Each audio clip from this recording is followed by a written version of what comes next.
రాష్ట్ర పార్టీకి నాయకత్వం వహించిన నాయకుడు అధిష్టానం వద్ద కూడా పలుకుబడి మెండుగానే ఉంది.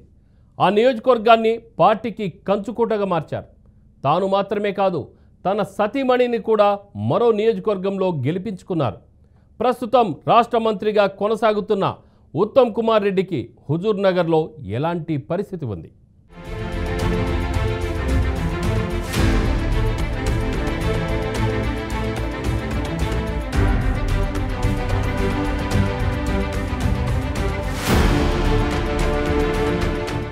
ఉత్తమ్ కుమార్ రెడ్డి ఉమ్మడి రాష్ట్రంలో 4 సార్లు ఎమ్మెల్యేగా ఎన్నికై 2012 నుంచి 2014 వరకు గృహ నిర్మాణ శాఖ మంత్రిగా పనిచేశారు. రాష్ట్ర విభజన తర్వాత తెలంగాణ శాసనసభకు 2 సార్లు, ఒకసారి లోక్సభకు ఎన్నికయ్యారు. 2023 డిసెంబర్ 7న ఏర్పడిన రేవంత్ రెడ్డి మంత్రివర్గంలో నీటిపారుదల పౌర సరఫరాల శాఖ మంత్రిగా విధులు నిర్వహిస్తున్నారు. ఉత్తమ్ భారత వైమానిక దళంలో పైలట్ గా కూడా సేవలందించారు. MiG-21, MiG-23 విమానాలను నడిపారు. రాష్ట్రపతి భవన్లో, రాష్ట్రపతి విదేశీ ప్రయాణాల్లో సెక్యూరిటీ ప్రోటోకాల్ కంట్రోలర్గా సేవలందించారు. తొలిసారిగా 1994లో కోదాడ అసెంబ్లీ స్థానం నుంచి కాంగ్రెస్ అభ్యర్థిగా పోటీ చేసి ఓటమి పాలయ్యారు. 1999 అసెంబ్లీ ఎన్నికల్లో కోదాడ నుంచి మరోసారి కాంగ్రెస్ అభ్యర్థిగా పోటీ చేసి గెలిచి తొలిసారి అసెంబ్లీలో అడుగుపెట్టారు. 2004 ఎన్నికల్లో కోదాడ నుంచి రెండోసారి ఎమ్మెల్యేగా ఎన్నికయ్యారు. అసెంబ్లీ నియోజకవర్గాల పునర్విభజనలో భాగంగా కొత్తగా ఏర్పడ్డ హుజూర్ నగర్ అసెంబ్లీ స్థానం నుంచి 2009లో కాంగ్రెస్ పార్టీ నుంచి పోటీ చేసి గెలిచారు.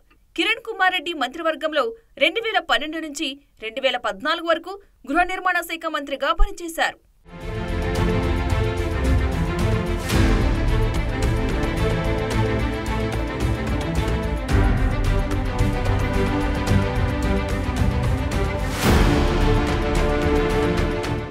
ఇక హుజూర్ నగర్ నియోజకవర్గం పరిస్థితిని గమనిస్తే ఇక్కడ అనేక బియ్యపు మిల్లులు ఉంటాయి.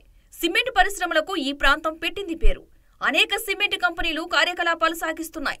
గరిడేపల్లి మీదుగా నాగార్జున సాగర్ ఎడమ కాలువ ప్రవహిస్తోంది. దీని ద్వారా పంటలకు సాగునీరు అందుతుంది. పూర్వపు ఆంధ్రప్రదేశ్ రాష్ట్రంలో మొట్టమొదటి ఎత్తిపోతల పథకం ఈ గ్రామంలోనే ప్రారంభమైంది. ఇక ఈ నియోజకవర్గంలో మరో ప్రత్యేకత ఏమిటంటే 1959లో మఠంపల్లి పంచాయతీ ఎన్నికల్లో అన్ని స్థానాలకు మహిళలే ఎన్నికయ్యారు. 8 మంది మహిళలు ఏకగ్రీవంగా ఎన్నిక కాగా 2 స్థానాలకు పోటీ జరగ్గా పురుషులను ఓడించి మహిళలు విజయం సాధించారు. ఈ నియోజకవర్గంలోని మేళ్ల చెరువులో రైల్వే స్టేషన్ ఉంది. రాష్ట్ర విభజన జరిగిన తర్వాత 2014, 2018 ఎన్నికల్లోనూ ఇక్కడి నుంచి ఉత్తమ్ కుమార్ రెడ్డి ఎమ్మెల్యేగా గెలుపొందారు. అయితే 2018 ఎన్నికల్లో హుజూర్ నగర్ నుంచి గెలిచిన తర్వాత పదవికి రాజీనామా చేసి 2019 లోక్సభ ఎన్నికల్లో పోటీ చేసి ఎంపీగా గెలిచారు. 2015 నుంచి 2021 జూన్ వరకు పీసీసీ అధ్యక్షుడిగా పనిచేశారు.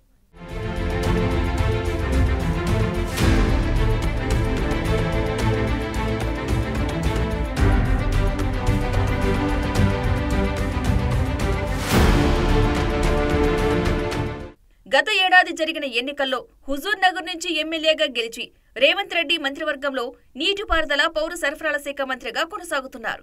ఇక మంత్రి అయిన తర్వాత హుజూర్ నగర్ నియోజకవర్గంలో అభివృద్ధిపై ప్రత్యేక దృష్టి పెట్టారు.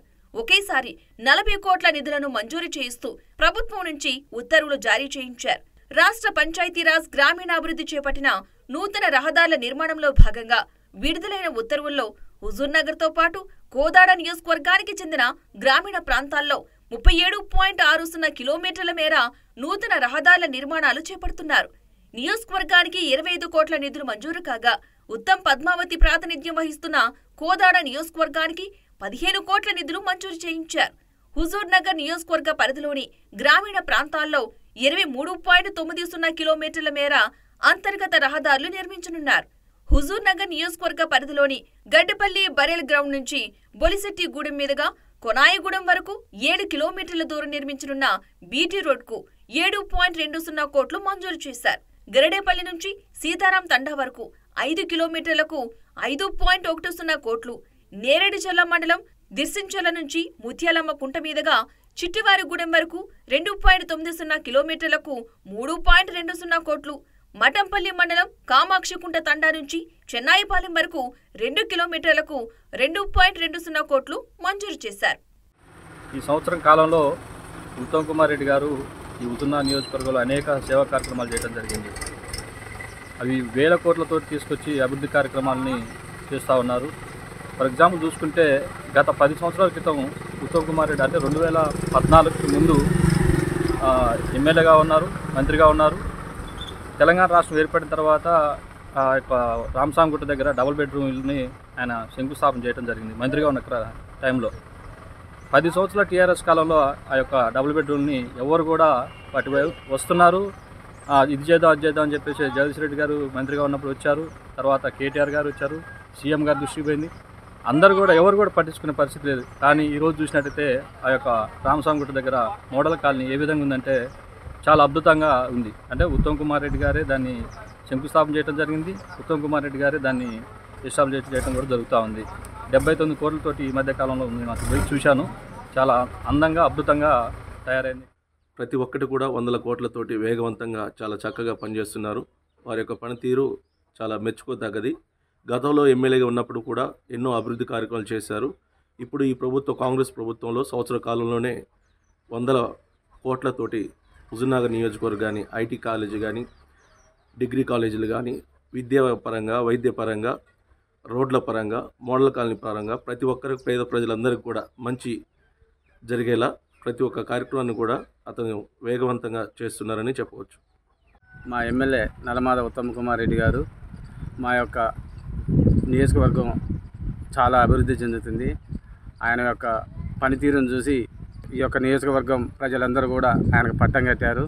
కాబట్టి ఆయన లిఫ్ట్ ఇరిగేషన్స్ కానివ్వండి, రోడ్లు కానివ్వండి, బ్రిడ్జీలు కానివ్వండి, తర్వాత లిఫ్ట్ ఇరిగేషన్స్, తర్వాత ఎన్నో కార్యక్రమాలు కూడా మాకు మంచి అందుబాటులో ఉండి మా యొక్క నియోజకవర్గాన్ని మంచి డెవలప్మెంట్ చేస్తున్నారు. హుజూర్నగర్ నియోజకవర్గంలో బీఆర్ఎస్ పార్టీకి కష్టాలు కొనసాగుతున్నాయి. ఆ పార్టీకి చెందిన మాజీ ఎమ్మెల్యే శానంపూడి సైదిరెడ్డి పార్టీ మారిన తర్వాత కారు నడిపే డ్రైవర్ లేక క్యాడర్ మొత్తం పక్కచూపులు చూస్తోంది. ఏడాది కాలంగా నియోజకవర్గానికి కొత్త ఇన్ఛార్జిని నియమించకపోవడంతో పార్టీ శ్రేణులు కూడా పరేషాన్ అవుతున్నారు. నియోజకవర్గానికి ఓ మాజీ మంత్రిని బాధ్యతలు తీసుకోవాలని సూచిస్తున్నా ఆయన మాత్రం నాకొద్దని చెబుతూ ఉండటంతో క్యాడర్ దిక్కుతోచని స్థితిలో పడిపోయిందని నియోజకవర్గంలో జోరుగా ప్రచారం జరుగుతోంది. వాస్తవానికి హుజూర్నగర్ నియోజకవర్గం కాంగ్రెస్ పార్టీకి కంచుకోట. మంత్రి ఉత్తమ్ కుమార్ రెడ్డి చాలా ఏళ్లుగా ఇక్కడి నుంచి పోటీ చేస్తున్నారు. 2019లో మాత్రం ఉత్తమ్ కుమార్ రెడ్డి ఎమ్మెల్యేగా గెలిచినా అక్కడ రాజీనామా చేసి ఎంపీగా పోటీ చేశారు. దాంతో హుజూర్నగర్లో జరిగిన ఉప ఎన్నికల్లో శానంపూడి సైదిరెడ్డి విజయం సాధించారు. గత ఏడాది జరిగిన అసెంబ్లీ ఎన్నికల్లో కాంగ్రెస్ హవాలో సైదిరెడ్డి ఓటమి పాలయ్యారు. అక్కడ ఉత్తమ్ కుమార్ రెడ్డి భారీ విజయం సాధించారు. ఆ తర్వాత పార్లమెంటు ఎన్నికల్లో అనూహ్య రీతిలో సైదిరెడ్డి పార్టీ మారారు. దాంతో ఆయన్ను కమలం పార్టీ నల్గొండ ఎంపీగా బరిలోకి దింపింది. కానీ ఆయన అక్కడ కూడా ఓడిపోవడంతో సైలెంట్ అయ్యారు.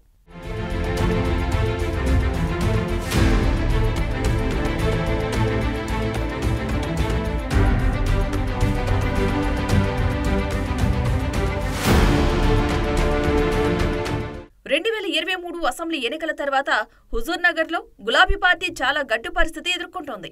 సైదిరెడ్డి పార్టీ మారాక మాత్రం హుజూర్నగర్లో పార్టీని ముందుకు నడిపే లీడర్ లేకుండా పోయారు. ప్రస్తుతం నియోజకవర్గంలో పార్టీకి బలమైన కేడర్ ఉన్నప్పటికీ పార్టీ నడిపేందుకు నాయకుడు లేకుండా పోయారని కేడర్ వాపోతోంది. అయితే సైదిరెడ్డి పార్టీ మారే సమయంలో కొందరు లీడర్లు మాత్రమే ఆయన వెంట నడిచారు. మరికొందరు కాంగ్రెస్ పార్టీలో చేరారు. కానీ ఎక్కువ మొత్తంలో నేతలు మాత్రం ప్రస్తుతం కారు పార్టీలోనే కంటిన్యూ అవుతున్నారు. ఇప్పుడు తమను ముందుకు నడిపే లీడర్ కావాలంటూ వారంతా హైకమాండ్ను కోరుతున్నారు. ప్రస్తుతం కాంగ్రెస్ ప్రభుత్వ విధానాలు ఎండగట్టేందుకు తామంతా సిద్ధంగా ఉన్నా నడిపించే నాయకుడు లేకుండా పోయారని పార్టీ అధిష్టానానికి చెప్పారట. కనీసం జిల్లాలో బీఆర్ఎస్ కు పెద్ద దిక్కుగా ఉన్న మాజీ మంత్రి జగదీష్ రెడ్డిని హుజూర్నగర్ ఇన్ఛార్జి బాధ్యతలు తీసుకోవాలని కోరుతున్నా ఆయన మాత్రం ససేమేరా అంటున్నట్లు సమాచారం. మొత్తంగా పార్టీ మారిన చాలా నియోజకవర్గాలకు ఇప్పుడిప్పుడే కొత్త ఇన్ఛార్జీలను బీఆర్ఎస్ నియమిస్తోంది. రాష్ట్రంలో బీఆర్ఎస్ పార్టీ నుంచి గెలిచి ఇతర పార్టీలకు వెళ్లిన ఎమ్మెల్యేల నియోజకవర్గాలకు కొత్తగా బాధ్యతలు నియమిస్తోంది. హుజూర్నగర్లో మాత్రం సరైన నేత కోసం అన్వేషణ కొనసాగుతోంది. మంత్రి ఉత్తమ్ కుమార్ రెడ్డిని బలంగా ఢీకొట్టే నేత అయితేనే అక్కడ రాజకీయం రసవత్తరంగా చేయవచ్చని పార్టీ పెద్దలు ఆలోచిస్తున్నారట.